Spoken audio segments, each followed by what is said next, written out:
and welcome to the Vlogging Pod. Today we're going to do something a little different.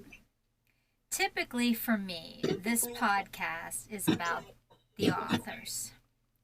Okay, I'm gonna mute you just for a second, Mireille, because I'm getting some feedback. There we go.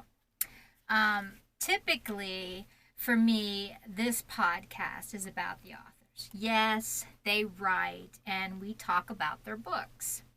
However, today we're going to do something just a little bit different. We are going to be talking about Ocean's Blood, which just so happens to be author Mireille Chester's book. There she is in the room saying hello to everybody. So we're going to do it just a little bit different. Today's focus is just going to be about Ocean's Blood. Mireille, just because we're having some sound back, what I'm going to do is I'll ask the questions and then I'll unmute you so I won't echo into your mic. Are you good with that?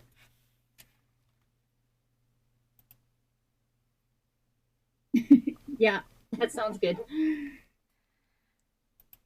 Okay, I have to be proactive, but we can do this. We can do it. Okay, I want to talk about, because this is like the 14th of the 15th book in the series of the Crimson Moon Hideaway series.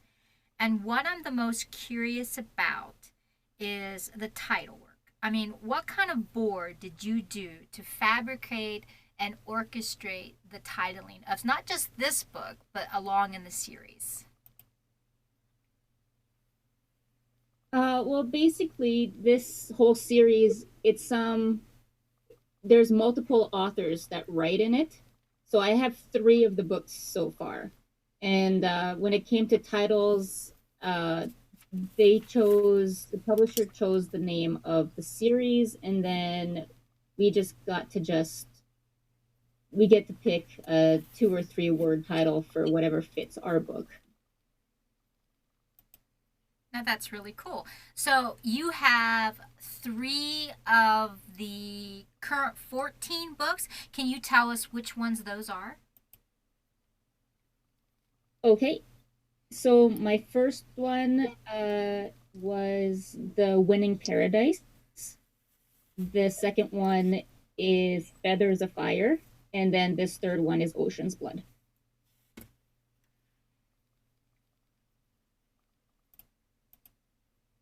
Okay. So when we talk the titles, we talked about the titles. So let's talk a little bit about the cover work.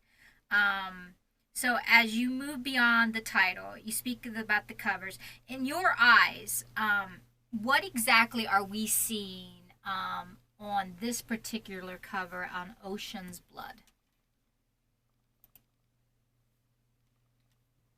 So with the cover with Ocean's Blood, what you're seeing is in the background is the resort itself, Crimson Moon Hideaway. And the 2 characters that you see are Thomas and Venice, who are the 2 main characters of this story. Now, how did the resort come about? Was this your idea or the publisher's? That was the publishers. They decided to go with a shared world and invited different authors to take part in it.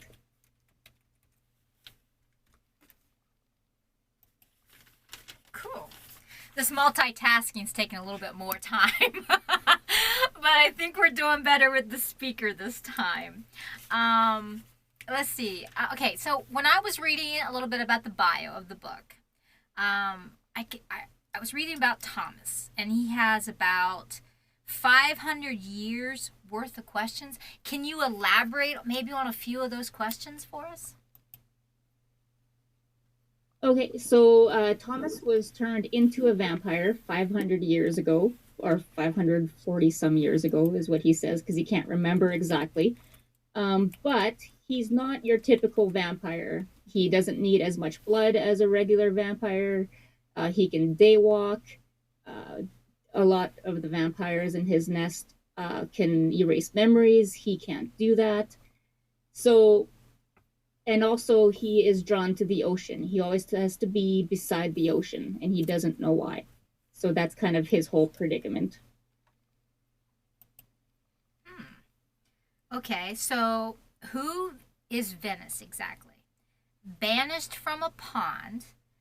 What type of creation is she? Okay, so Venice is a mermaid, and where Thomas has been drawn to the ocean, Venice has been drawn to land. So her pod has kicked her out because they're very traditional. Mermaids should be in the ocean. So she's just kind of been wandering around, uh, kind of landlocked, not sure why she needs to be on land. Okay, so as we learn that Venice is a mermaid, how does that relate to Thomas? So what happens is in the story, Venice and Thomas end up meeting each other in at the resort. They're both there separately. They just happen to run into each other, and they realize that they met each other 500 years ago when Thomas was turned. And that's when things get a little interesting, and Thomas's and Venice's questions start to get answered. Okay, I want to back it up just a little bit. Um, when we talk about Crimson Moon Hideaway, and this is a place for what exactly? I mean, it's not just for a regular human coming off the street. Can you elaborate a little bit about the resort? Yep. So the Crimson Moon Hideaway is actually only specifically for paranormal beings. So humans don't know it's there. It's hidden behind a wall of magic. So it's a place where paranormals can go and just be themselves. They don't have to hide. They don't have to, pretend that they're not magical. They get to be who they are. So it's kind of just a big old happy place for beings that are not human. I have to admit, I kind of like this. I'm reading the bio. I brought up just not just your books, but I brought up the series in general. Nestled between Damnation and Redemption Creek, with the majestic redwoods as a backdrop and the ocean a short drive away, the resort has everything a paranormal being would need to escape for a while. That is unique. Can you tell me who exactly thought of that up? Uh, well, I don't know if you've heard of the Black Hollow series. Uh, Grace Miller writes in it. There's Jennifer Wedmore, Cassidy O'Connor. There's a few of them. They started that shared world, and then uh, the Crimson Moon Hideaway world is kind of like a spin off of that one.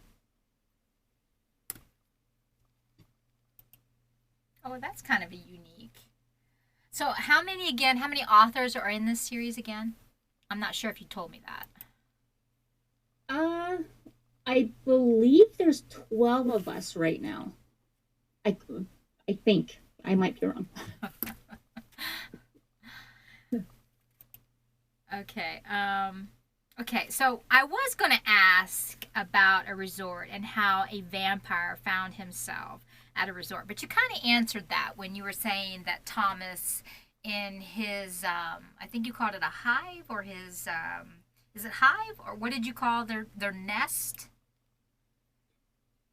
Yeah, it's his nest, his vampire nest.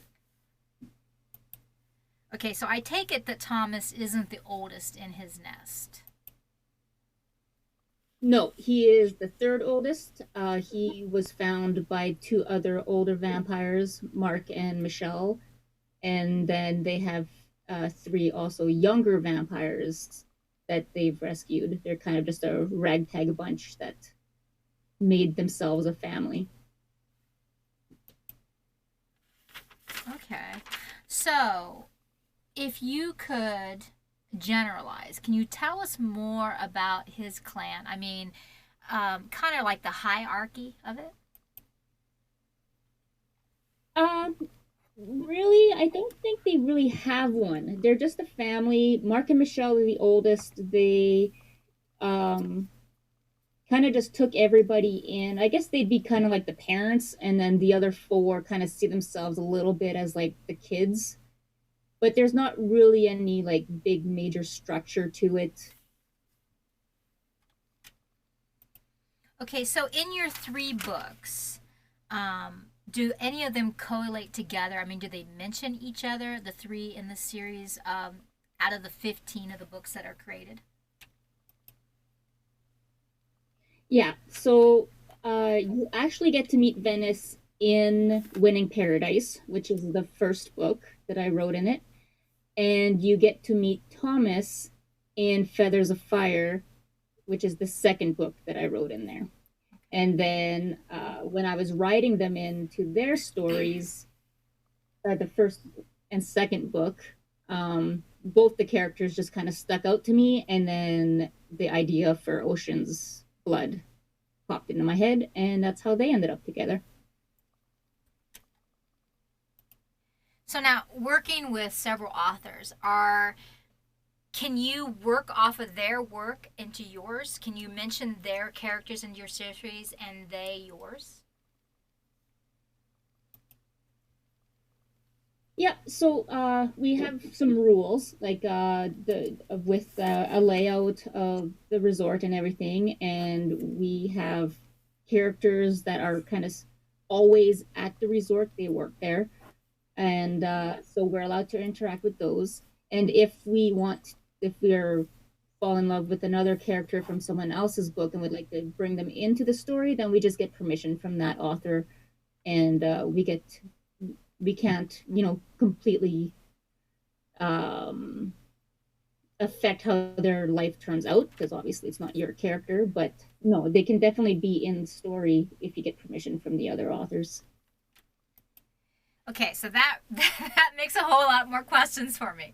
Okay, so is it only going to be 15 books? Month on the first Thursday of the month, we have new releases. So some months it's two, like in August when I released mine, Robbie Cox released his as well. I think the month before that there was four. So it really just depends when everyone gets their stories finished. And then, but yeah, no, I have three more books planned out into the next year. And I know the lineup's pretty good for next year already. So I guess so long as we keep coming up with stories, they're going to keep letting us publish them. Well, actually, that's pretty cool. Now I'm like, because I don't know about you, but when I start to read a series, I really like to overlay characters. I like to hear about what's going on next with that character or what's that. Do you think that, is there anybody in the series or even yourself that have plans to overlap your characters with someone else's? Do you know what? I am not sure. I think that we are planning a couple of like big, I don't know, events at the resort where I think some of the authors are going to be doing something like that. So, but I'm not sure when they're planned for or what they are yet. Well, that's actually really cool. I just might have to go a little deeper into this series. So, tell me about the characters that all the authors are allowed to use in their books, the ones that are staying at the resort. Well, there is a lot, but a lot. We have a whole list of like who works where and on what part of the resort. I know, like with me, I bring up Gianna a lot. She is the owner and the manager of the resort. She's a Valkyrie, and she has a wolf named Ruin. Um, and her mate is actually Merlin, and so he helps out at the resort. So those two pop up in my books quite a bit. One of the security officers um, Marshall, he is a wolf or a bear shifter. So he's in uh, two or three of my two. No, he's in all three of them. I like him, so I put him in there. So yeah, so it's just wherever your characters go, then you look it up, who's working, where can we fit them in, and that's how we do that. I have to say, that is really intriguing. I really like the whole idea. So basically, they give you a whole list of common characters, and you can pick and choose whether to incorporate them. And then if you choose that there's a character from another book, you have to get that author's permission to include them or to create a romance. I find that totally freaking intriguing. Now, if I got that wrong, let me know. Nope, that is pretty much exactly how it works, and it is so much fun. I can only imagine. I have to admit, I find it interesting. I had a friend of mine who wrote something, and she gave me permission to go in and tweak a little bit. And I find that it was the first time I've ever done that to someone else's work. And I found it very much fun. It was like, you know what I mean? I mean, also a little scary, but when you intermix characters and you get to play in someone else's storyline, that can be just so enticing. Now, as we're a little bit over on the minutes, but I want to ask you a final question. In your view, as a reader, not an author, okay? Keep in mind, this is just as a reader. Why would this book, and oh, so there's my timer, and even more so, the series, be something we should have on our next read list? Okay, so for the series, I think just because there's so many different authors, and so there's different styles, there's different characters. I think it never gets boring. You get to just go along and find so many new authors that you might enjoy. And as for this book, um, I think just I really love these two characters. They go through a pretty intense adventure for having stayed. They're staying on a resort, but life gets really weird for them. So I think it's pretty interesting, and yeah, I think people will enjoy it. Well, thank you so much for being on with us today. I greatly appreciate it, and I really love this type of talk, especially one that has interacted with so many different authors. So this is a whole different spectrum. Again, for anyone who's interested, the series is called Crimson Moon Hideaway, and Mireille's book is called Ocean's Blood. This is her third out of the series. Thank you so much, everyone, for coming in tonight. Stay tuned to next Thursday when we will have our next podcast. Thanks again, everyone. Have a great one. Bye bye for now.